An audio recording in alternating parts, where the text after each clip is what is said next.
Are they right? Am I racist?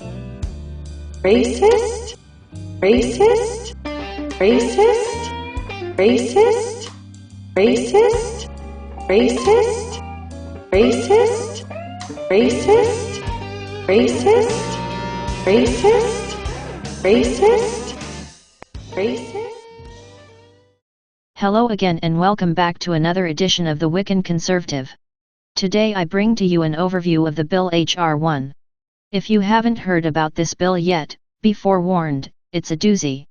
So let's jump right in and see why I believe that H.R. 1 confirms the suspicions that C-19 was used as a cover for the Democrats to wage another silent war against the people right in plain sight and with much support from their base.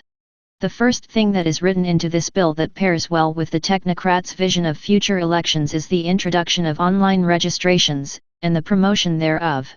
They are proposing that online registration be utilized to the fullest advantage and also want to implement automatic voter registration and same-day registrations.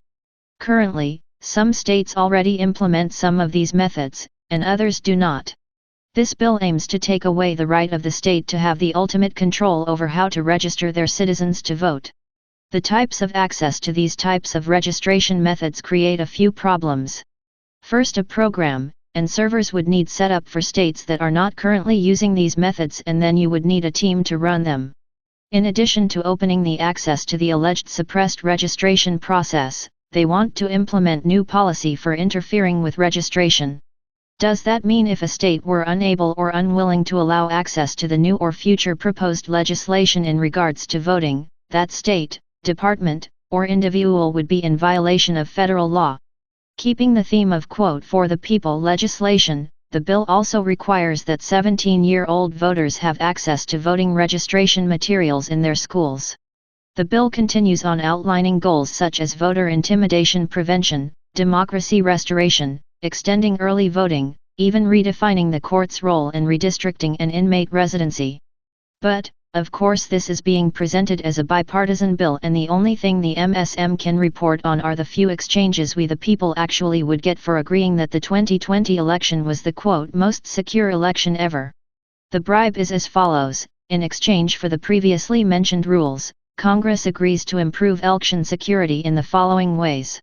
In regards to cybersecurity, there would be strict rules to follow and be promoted. Now, special interest would be paid to campaign finance security and transparency, new hacking prevention/protection, and an outline to paper ballot certifications. Moves that many were calling for before the election. They propose a duty to report foreign interference, giving specific advice on how to act in the event of discovering deep fakes and disinformation spread by foreign actors. The bill describes the proper methods to take when these incidents occur and how to notify the states about these disinformation campaigns. Other pros to sweeten the pot include efforts to combat big money over election cycles. They want to create committees and oversight dedicated to ensuring all donations are being used within the scope of the law when applied to campaigns, ending super PACs, and a complete ethics bylaw reform. Near the very end of the bill, one of the last sections deals with presidential conflicts of interests and White House-specific ethics transparency. There wasn't a single oversight when this bill was drafted. Many are calling the bill much-needed legislation to ensure that every American has the right to vote. Others see this as a glaring overreach of Congress to usurp the power the states have over the federal elections. After waxing how the 2020 election cycle played out and witnessing the chaos of unverified ballots, voters, extended voting times, unsecured drop boxes, and the lack of chain of custody, a lot of states began addressing election laws immediately after the election. Many constituents were very aware of the shortcomings of their respective states and do not want to see the same mistakes repeated.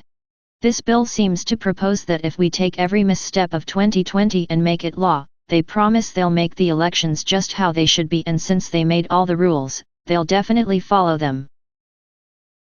I highly encourage everyone to look up H.R. 1, read the bill and get on the phone with your state representatives.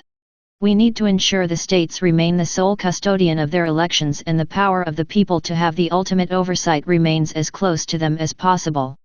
Thank you for watching, lots more to come. I will see you on the next one.